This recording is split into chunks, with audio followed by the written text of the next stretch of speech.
Qu'est-ce qu'une torpille à hypercavitation? C'est pour aller simplement. En gros, c'est plus une torpille, c'est une sorte de missile sous-marin. C'est-à-dire que, si vous voulez, c'est une torpille qui va extrêmement vite sous l'eau. Et donc, vous n'avez plus à gérer quelque chose qui va à 30, 40 ou au plus 50 nœuds sous l'eau, mais vous avez à gérer quelque chose qui va à la vitesse d'une balle de carabine, quoi. Donc, vous voyez bien que la défense, c'est pas la même. La défense, c'est pas la même.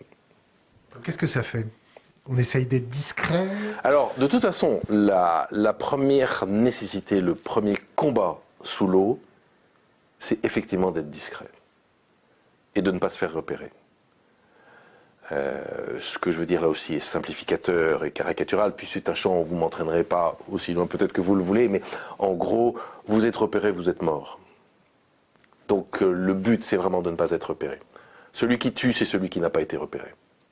Et celui qui est tué, c'est celui qui est repéré. C'est simplificateur, mais c'est pas très loin de la vérité. Donc le grand combat sous l'eau, c'est d'entendre sans être entendu. Ce qui n'est pas facile.